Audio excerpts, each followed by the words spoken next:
Good morning. Good morning, all students.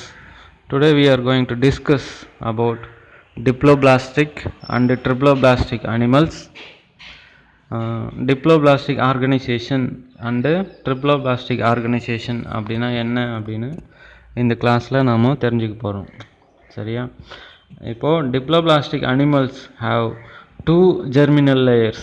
diploblastic அப்படின்னு சொன்னால் அதோட ஜெர்மினல் லேயரில் எத்தனை லேயர்ஸ் இருக்கும் அப்படின்னா 2 லேயர்ஸ் வந்து இருக்கும். அதுதான் வந்து டிப்ளோபிளாஸ்டிக் அப்படின்னு சொல்லுவோம். ஒன்று ectoderm and second one is endoderm. சரியா? எக்டோ அப்படின்னா வெளியே அப்படின்னு அர்த்தம், எண்டோ அப்படின்னா உள்ளே காணப்படக்கூடிய ஒரு அடுக்குக்கு பேர் எண்டோடம் அப்படின்னு பேர். சரியா? எப்போ இது 2 அடுக்கு காணப்படும் அப்படின்னு கேட்டிங்கன்னா டியூரிங் எம்ப்ரியானிக் டெவலப்மெண்ட், அதாவது கரு வளர்ச்சி நடைபெறும் போது அந்த அனிமல்ஸில் இந்த 2 விதமான அடுக்குகள் வந்து உருவாகி வளர ஆரம்பிக்கும். சரியா? இதில் எக்ஸாம்பிள் என்ன அப்படின்னு கேட்டிங்கன்னா போரிஃபெரன்ஸ். போரிஃபெரா அப்படின்றது ஒரு ஃபைலம். சரியா? போரிஃபெரா அப்படின்றது ஒரு கிளாசிஃபிகேஷனில் ஒரு ஃபைலம். நமக்கு இன்வெர்டபிரேட்டாக அடுத்ததாக இந்த போரிஃபெரன்ஸ் வந்து வரும். சரியா? இந்த போரிஃபெரன்ஸுக்கு எக்ஸாம்பிள் அனிமல் என்ன அப்படின்னு கேட்டிங்கன்னா ஸ்பாஞ்சஸ். ஸ்பாஞ்சஸ்லேயே நன்னீர் அதாவது பாசிகள், கடல் நீர் பாசிகள்னு 2 வகையில் இருக்குது. இந்த பாசிகளில் பார்த்தோம் அப்படின்னா அந்த செல்ஸில் ஜெர்மினல் செல்ஸில் பார்த்தோம் அப்படின்னா 2 அடுக்குகள் தான் வந்து காணப்படும். சரியா? அடுத்தது ட்ரிப்ளோபிளாஸ்டிக் அனிமல்ஸ். அடுத்தது ட்ரிப்ளோபிளாஸ்டிக் அனிமல்ஸ். ட்ரிப்ளோபிளாஸ்டிக் அனிமல்ஸ் அப்படின்னு சொன்னால் இதில் எக்ஸ்ட்ராவாக ஒரு அடுக்கு இருக்கும். அந்த அடுக்குக்கு பேர் மீசோடம். இடைப்பட்ட அடுக்குக்கு பேர் மீசோடம் அப்படின்னு பேர். சரியா? Animals have 3 germinal layers. 3 கருக்கோள அடுக்குகளை கொண்டது ட்ரிப்ளோபிளாஸ்டிக் அனிமல்ஸ். சரியா? ஃபஸ்ட்டு கருக்கோள அடுக்கு எது அப்படின்னு கேட்டிங்கன்னா எண்டோடம், செகண்ட் அடுக்கு மீசோடம் அண்டு தேர்டு ஒன்று எண்டோடம்.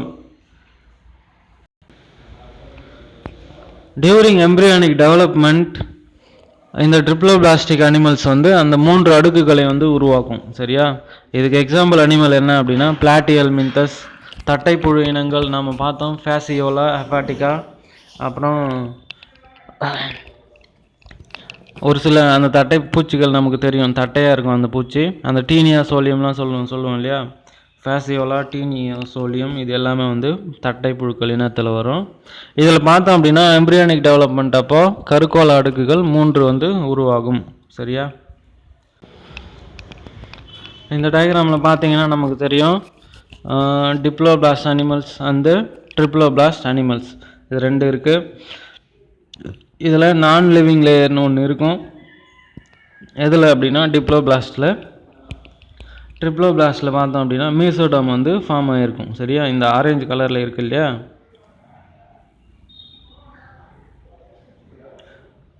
இந்த ஆரஞ்சு கலரில் இருக்கிறது மீசோடம். சரியா? எண்டோடம், எக்டோடம் எங்கே இருக்குது, டைஜஸ்டிவ் கேவிட்டி எங்கே இருக்குது அப்படின்னு பாருங்கள். டைஜஸ்டிவ் கேவிட்டி வந்து உட்புறமாக காணப்படும். இந்த இருக்குது பாருங்கள், உள்ள இதுலேயும் உள்ள டைஜஸ்டிவ் கேவிட்டி வந்து காணப்படுகிறது. இதில் டிப்ளோபிளாஸ்டிக் அண்ட் ட்ரிப்ளோபிளாஸ்டிக் ஆர்கனைசேஷன் இப்படி தான் இருக்கும். சரியா? அடுத்தது டிப்ளோபிளாஸ்ட் அப்படின்னா என்ன, டிப்ளோபிளாஸ்ட் அப்படின்னா என்ன அப்படின்னு பார்க்கலாம். Animals in which the cells are arranged in 2 embryonic layers, external ectoderm and internal endoderm are called diploblastic animals. For example coelenterates, குழி உடலிகள் அப்படின்னு சொல்லுவாங்க.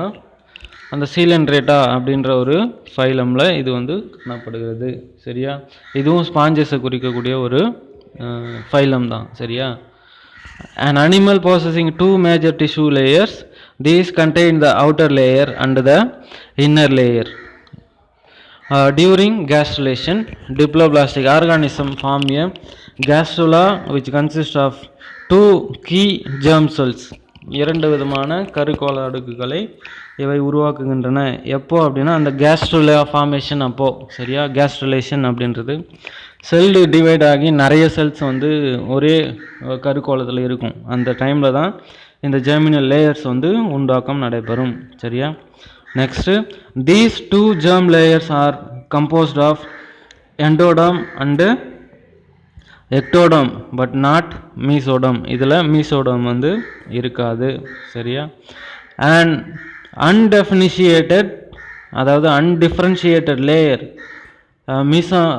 அதாவது மீசாக்லியா is present in between the ectoderm and the endoderm. அந்த mesoderm இருக்கிற இடத்துல அந்த காலியாக இருக்கும் இல்லையா ஒரு இடம், அந்த இடத்துல தான் வந்து இந்த மீசாக்லியா அப்படின்ற ஒரு இடம் வந்து காணப்படுகிறது. சரியா? இது நம்ம புக்கில் இருக்கிற டயக்ராம். சரியா? இதுதான் ஜெர்மினல் லேயர்ஸ் அப்படின்னு சொல்லுவாங்க. கருக்கோள அடுக்கு அப்படின்னு அர்த்தம். எப்படி லேயராக இருக்குது பாருங்கள். 1 2 3. இந்த பியில் ட்ரிப்ளோபிளாஸ்டில் 3 அடுக்குகள் வந்து காணப்படுகிறது. ஆனால் ஏ படத்தில் பார்த்தோம் அப்படின்னா அது ஒரு டிப்ளோபிளாஸ்ட்டு, 2 அடுக்கு மட்டும் காணப்படுகிறது. நடுவில் ஒரு காலியாக இருக்குது பார்த்தீங்களா, அதான் வந்து மீசாக்லியா. சரியா?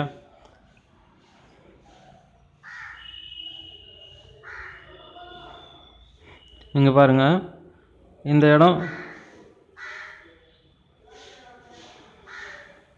காலியாக இருக்கு இல்லையா, அதுக்கு பேர் தான் வந்து மீசாக்லியா அப்படின்னு பேர்.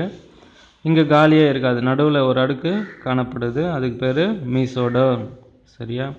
இது ஏ இருக்கிறது வந்து டிப்ளோபிளாஸ்ட்டு, பி படம் வந்து ட்ரிப்ளோபிளாஸ்ட். சரியா? அடுத்தது ட்ரிப்ளோபிளாஸ்டிக் அனிமல்ஸ் அப்படின்னா என்ன அப்படின்னா, an animal possessing 3 major tissue layers, it has a central layer, the mesoderm. நடுவில் ஒரு டேர்ம் அதாவது ஒரு லேயர் இருக்கும், அதான் வந்து 3வது அடுக்காக நமக்கு வந்து இங்கு காட்டப்படுகிறது. Between the endoderm and the ectoderm. எண்டோடமுக்கும் எக்டோடமுக்கும் நடுவில் மீசோடம் அப்படின்ற ஒரு டேர்ம் வந்து அந்த லேயர் வந்து காணப்படும். சரியா? And mesoderm through the gastrulation of blastula. அந்த பிளாஸ்டுலாவில் கேஸ்ட்ருலேஷன் நடக்கும்போது இந்த மீசோடம் வந்து உருவாக்கம் நடைபெறுகிறது. Those animals in which the developing embryo as a third germinal layer mesoderm in between the ectoderm and endoderm are called triploblastic animals. இதுக்கு example வந்து platyhelminthes to chordates. அதாவது platyhelminthes அதில் அந்த ஃபைலம்லேருந்து கார்டேட்டா வரைக்கும் இருக்கக்கூடிய எல்லா அனிமலுமே ட்ரிப்ளோபிளாஸ்டிக் அனிமல்ஸ். சரியா? இன்னொரு முறை சொல்கிறேன், இந்த ட்ரிப்ளோபிளாஸ்டிக் அனிமல்ஸ் எந்த ஃபைலமில் ஸ்டார்ட் ஆகும் அப்படின்னா, தட்டை புழுக்கள் platyhelminthes அந்த ஃபைலம்லேருந்து ஃபைலம் கார்டேட்டா வரைக்கும் இருக்கிற எல்லா அனிமல்ஸுமே ட்ரிப்ளோபிளாஸ்டிக் அனிமல்ஸ். சரியா? நமக்கு நெக்ஸ்ட்டு தலைப்பு என்ன இருக்குது அப்படின்னா, பேட்டர்ன்ஸ் ஆஃப் சிமெட்ரிக்கல் அப்படின்னு சொல்லுவோம். அந்த சிமெட்ரிக்கல் தான் நெக்ஸ்ட் கண்டினியூ பண்ணலாம்.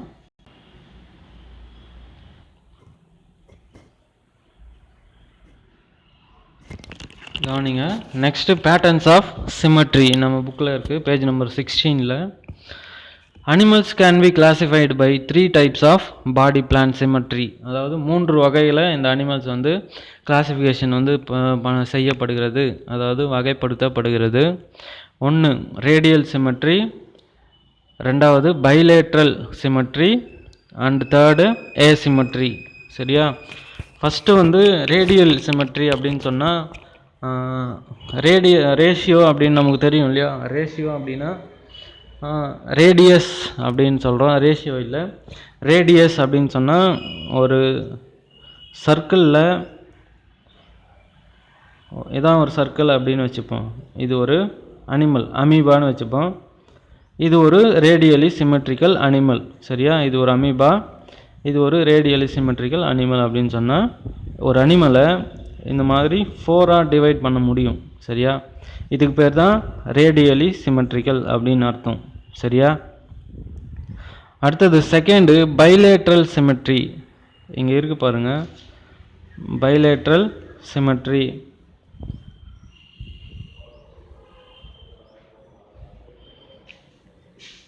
பைலேட்ரல் சிமெட்ரி அப்படின்னா, இது ஒரு அமீபான்னு வச்சுப்போம். அமீபாவோ இல்லை மற்ற அனிமல்ஸோ ஏதோ ஒரு அனிமல்ஸ். சரியா? இது ஒரு ஆர்கானிசம். இந்த ஆர்கானிசமை பைலேட்ரல் சிமெட்ரிக்கலாக பிரிக்கணும் அப்படின்னா நம்ம என்ன பண்ண முடியும் அப்படின்னா, இந்த நெடுக்குவாட்டில் இப்படி பிரித்தோம் அப்படின்னா 2ஆக பிரியும். சரியா? 2ஆக பிரிஞ்சால் அது பைலேட்ரலி சிமெட்ரிக்கல் அனிமல் அப்படின்னு அர்த்தம். ஏசிமெட்ரிக்கல் அப்படின்னு சொன்னால் அதை ரெண்டாவே பிரிக்க முடியாது, ரெண்டாவும் பிரிக்க முடியாது, மூணாவும் பிரிக்க முடியாது. சரியா? அதுக்கு பேர் தான் வந்து ஏசிமெட்ரி அப்படின்னு பேர். சரியா? இதில் லேர்னிங் அப்ஜெக்டிவ்ஸ் என்ன இருக்குது அப்படின்னா, differentiate among the ways in which animals can be characterised by body symmetry. அந்த பாடி சிமெட்ரி மூலமாக அனிமல்ஸ் வந்து எப்படி வகைப்படுத்தப்படுகிறது அப்படின்னு நம்ம இங்கே தெரிஞ்சுக்க போகிறோம். சரியா? Key points. Animal with radial symmetry have no right or left sides, only a top or bottom. These species are usually marine organism like jellyfish and corals. corals அப்படின்னு சொன்னால் என்ன, கடலில் என்ன இருக்கும், கோரல்ஸ் அதிகமாக காணப்படும் இல்லையா? கோரல்ஸ் அப்படின்னா அந்த கூட்டம் கூட்டமாக வாழக்கூடிய அந்த இனங்கள், கடல் இனங்கள், அதுதான் கோரல்ஸ் அப்படின்னு சொல்லுவோம். பைசாலியா அப்படின்னு நாம் கேள்விப்பட்டிருப்போம் ஒரு அனிமலு, அது எல்லாமே கூட்டம் கூட்டமாக இருக்கும். அது பார்த்தோன்னா ரேடியல் சிமெட்ரிக்கல் அனிமல். சரியா? ஜெல்லி ஃபிஷ் நமக்கு தெரிஞ்சது. ஜெல்லி ஃபிஷ்ஷும் அதை நாளாக வந்து சமமாக 4 பாகமாக பிரிக்க முடியும். சரியா? Next, most animals are bilaterally symmetrical with a line of symmetry dividing their body into left and right side. அதாவது லெஃப்ட் சைடும் ரைட் சைடும் 2 பக்கம் மட்டும்தான் அந்த அனிமல்ஸை பிரிக்க முடியும். அந்த மாதிரி பிரித்தா மட்டும்தான் 2 பக்கமும் சமமான பாகங்கள் வந்து நமக்கு கிடைக்கும். சரியா? Sides among with a head and tail in addition to a top and bottom. இது எல்லாத்தையும் சேர்த்து நம்ம வெட்டணும் அப்படின்னா 2 பாகமாக தான் பிரிக்க முடியும். அடுத்தது, only sponges have asymmetrical body plans. ஸ்பாஞ்சஸில் ஏசிமெட்ரிக்கல் பாடி பிளான்ஸ் வந்து காணப்படும். ஏன்னா அந்த செல்லு கூட்டம் கூட்டமாக இருக்கும் இல்லையா, அதை வந்து ஒரு சமமான பகுதிகளாக 2ஆகவோ அல்லது 4ஆகவோ பிரிக்க முடியாது. அதனால் அதை ஏசிமெட்ரிக்கல் அப்படின்னு சொல்லுவோம். சரியா? Some animals starts life with one type of body symmetry but develop a different type as adults. அதாவது ஒரு சில அனிமல்ஸ் வந்து லார்வா ஸ்டேஜில் பார்த்தோம் அப்படின்னா என்ன பண்ண முடியும் அப்படின்னா அதை சிமெட்ரிக்கலாக பிரிக்க முடியும். ஆனால் அது வளர்ந்து அடல்ட்டாக மாறிடுச்சு, பெருசாக ஆயிடுச்சு அப்படின்னு சொன்னால் அதை நம்மளால் பிரிக்க முடியாது. For example, sea stars are classified as bilaterally symmetrical even through their adult forms are radially symmetrical. இப்போது ஸ்டார் ஃபிஷ்ஷோட லார்வாவை எடுத்துட்டோம் அப்படின்னா அது பைலேட்டரலி சிமெட்ரிக்கல் லார்வா அது. சரியா? ஸ்டார் ஃபிஷ்ஷோட லார்வா. ஆனால் அந்த ஸ்டார் ஃபிஷ்ஷை வளர்ந்து பெருசாகிடுச்சு அப்படின்னா அது வந்து ரேடியலி சிமெட்ரிக்கல் அனிமலாக மாறிடும். சரியா? நமக்கு தெரியும் ஸ்டார் ஃபிஷ் எப்படி இருக்குது அப்படின்னு, 5 ஆர்ம்ஸோட இருக்கும். அடுத்தது, கீ டேர்ம்ஸ். என்னென்ன டேர்ம்ஸ் நம்ம யூஸ் பண்ணுறோம் அப்படின்னா, sagittal plans அப்படின்னு சொன்னால் divides the body into right and left halves. Right left, அதாவது ரைட் ஆஃப் லெஃப்ட் ஆஃப்னு பிரிக்க முடியும். ரேடியலி சிமெட்ரி அப்படின்னா a form of symmetry wherein identical parts are arranged in a circular fashion around a central axis. சரியா? அடுத்தது, bilaterally symmetrical அப்படின்னா having equal arrangement of parts about a vertical plan running from head to tail. சரியா? Bilaterally symmetrical அப்படின்னா தலையிலேருந்து வால் வரைக்கும் நாம் 2ஆக அந்த அனிமல்ஸை பிளக்க முடியும். சரியா? Next, animal characterisation based on body symmetry. At a very basic level of classification, the animals can be largely divided into 3 groups based on the types of symmetry of their body plan. Radially symmetrical, bilaterally symmetrical and asymmetrical. 3 type. Only a few animal groups display radial symmetry, while asymmetry is a unique feature of phyla porifera sponges. அது ஒரு unique feature. எதுக்கு அப்படின்னா Porifera ஃபைலத்துக்கு. அதில் போரிஃபெராவில் அந்த ஃபைலத்தில் எந்த animal வரும் அப்படின்னா sponges வந்து வரும். சரியா? All type of symmetry are well studied to meet the unique demands of a particular animal life style.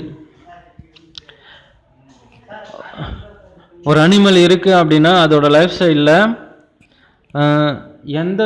ஏதாவது ஒரு ஸ்டேஜில் அந்த ரேடியலி சிமெட்ரிக்கல் இல்லை பைலேட்ரல் சிமெட்ரிக்கலாக அதை வந்து பிரிக்க முடியும். சரியா, ரொம்ப டீப்பாக போக வேண்டாம்.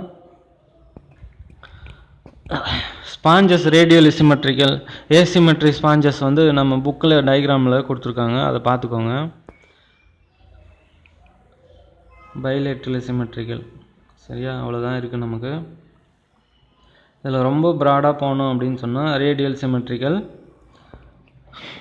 Radially symmetrical is the arrangement of body parts around a central axis like rays on a sun or pieces in a pie.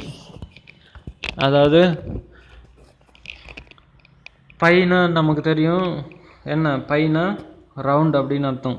சரியா, பைனா ரவுண்டு, அதை நாம் இப்போ ரேடியலாக வந்து பிரிக்க முடியும். எந்த ஆக்சிஸில் வேணாலும் அதை வந்து பிரிக்க முடியும். அதை தான் வந்து ரேடியலி சிமெட்ரிக்கல் அப்படின்னு நாம் சொல்லுவோம். அடுத்தது சன் பீசஸ்.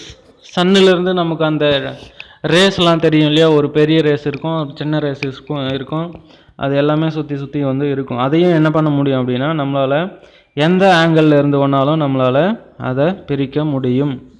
சரியா, அடுத்தது radially symmetrical animals have top and bottom surface. அதாவது மேற்பக்கம் மற்றும் அடிப்பக்கம் மட்டும்தான் அந்த அனிமல்ஸில் வந்து காணப்படும். But no left and right sides, left right sides வந்து அதில் இருக்காது. ஆர் ஃப்ரண்ட் ஆர் பேக், இது எதுவுமே வந்து காணப்படாது. The two halves of a radially symmetrical animal may be described as the side of a mouth. அதாவது ஒரு பக்கம் வந்து மவுத் இருக்கும், அதுக்கு பேர் ஓரல் சைடு அப்படின்னு அர்த்தம். And the side without a mouth, mouth இல்லாத இடத்துல அபோரல் சைடு அப்படின்னு பேர். சரியா, this form of symmetry makes the body plans of animals in the phyla Ctenophora. Example வந்து comb jelly fishes and Cnidaria. நிடேரியாவில் என்னென்ன வரும் அப்படின்னா corals, sea anemones and their other jellies. இது எல்லாமே வந்து இந்த டீனோபோராவில் வரும். சரியா, டீனோபோரா அப்படின்னா அதில் கொட்டும் தன்மை கொண்ட அந்த ஊசி போன்ற அந்த அமைப்புகள் வந்து அதில் காணப்படும் டீனோபோரா ஃபைலமில். அடுத்தது radial symmetrical enables these C creatures which may be secondary or only capable of slow movement or floating to experience the environment equally from a directions. எந்த டைரெக்ஷனில் ஒன்றாலும் அதால் போக முடியும், வர முடியும், அந்த சி என்விரான்மெண்ட்டை அதால் என்ஜாய் பண்ண முடியும். சரியா, அடுத்ததுமா bilaterally symmetrical.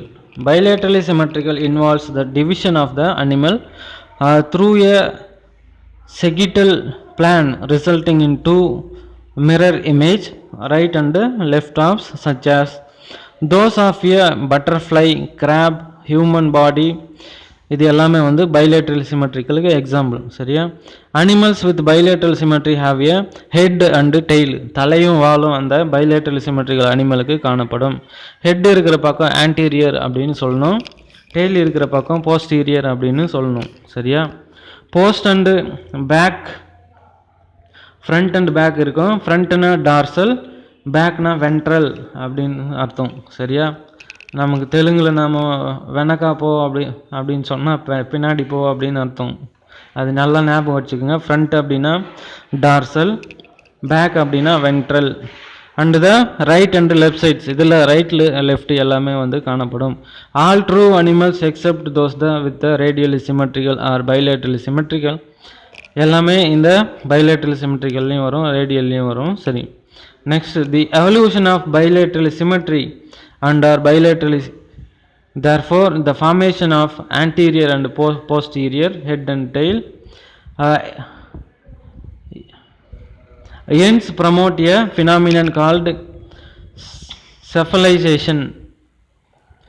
இது ஒரு சயின்டிஃபிக் டேர்மு. செஃபலைசேஷன் அப்படின்னா தலை உருவாக்கத்திற்கு அது பேர் செஃபலைசேஷன் அப்படின்னு. சரியா, இதுதான் வந்து செஃபலைசேஷன் அப்படின்னு சொல்லுவோம். செஃபலோ பார்ட்ஸ் அப்படின்னா தலைக்காலிகள் அப்படின்னு அர்த்தம். சரியா, இங்கே செஃபலோ அப்படின்னா ஹெட்டை குறிக்கக்கூடிய ஒரு வார்த்தை. தலை உருவாக்கம் நடைபெறும் அனிமலுக்கு அந்த நிகழ்வுக்கு பேர் தான் செஃபலைசேஷன் அப்படின்னு அர்த்தம். which refers to the collection of an organized nerves system at the animals anterior end. அதாவது முதுகு பின்பக்கமாக என்ன இருக்கும் அப்படின்னா நமக்கு நர்வஸ் சிஸ்டம் வந்து காணப்படுகிறது.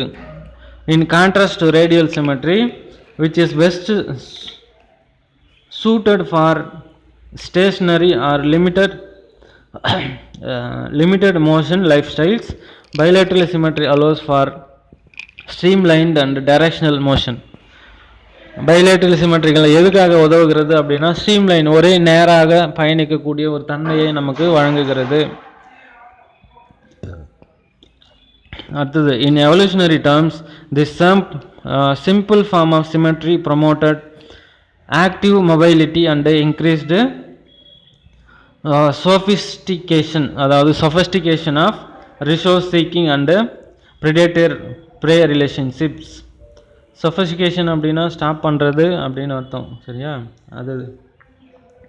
அடுத்தது பாருங்க, animals in the phylum Echinodermata such as sea stars, sand dollars and sea urchin display radial symmetry as adults, but their larval stages exhibit bilaterally symmetrical. இது எல்லாத்துக்கும் லார்வா பார்த்தோம் அப்படின்னா எல்லா லார்வாவுமே bilaterally symmetricalaன லார்வாக்கள். This is termed secondary radial symmetry. They are believed to have evolved from bilaterally symmetrical animals, thus they are classified as bilaterally symmetrical. அடுத்ததுமா asymmetry. Asymmetry அப்படின்னா பிரிக்கவே முடியாத animals asymmetry அப்படின்னு அர்த்தம். Only members of the phylum Porifera, இந்த ஃபோரிஃபெராவில் காணப்படக்கூடிய animals எல்லாமே ஏசிமெட்ரிக்கல் அனிமல்ஸ். ஸ்பாஞ்சஸ் மொத்தமே ஏசிமெட்ரிக்கல் தான். சரியா? அது ஒரு கரெக்டான ஒரு அளவில் நம்மளால் கட் பண்ணி பார்க்க முடியாது. Only members of the phylum Porifera have no body plan symmetry. There are some fish species such as flounder that lack symmetry as adults. However, the larval fish are bilaterally symmetrical. இந்த fish வந்து லார்வாவில் பைலேட்ரலாக சிமெட்ரிக்கலாக இருக்கும். ஆனால் வளர்ந்த பிறகு அந்த கல் மீன்கள் அப்படின்னு சொல்லுவாங்க, ஸ்டோன் ஃபிஷ்ஷஸ் அப்படின்னு சொல்லுவாங்க, அதை வந்து ஒரு பிளானாக நம்மளால் பிரிக்க முடியாது. சரியா? அவ்வளோதான் இந்த டாப்பிக்கில் இருக்கிறது. நெக்ஸ்ட்டு நம்ம என்ன பார்க்க போகிறோம் அப்படின்னா சீலோம். சரியா? சீலோம் அப்படின்னு ஒரு கிளாசிஃபிகேஷன். அந்த சீலோம் உடற்குழி அப்படின்னு தமிழில் சொல்லுவோம். உடற்குழினா என்ன அப்படின்னு இன்னும் கொஞ்ச நேரத்தில் பார்க்கலாம். சரியா?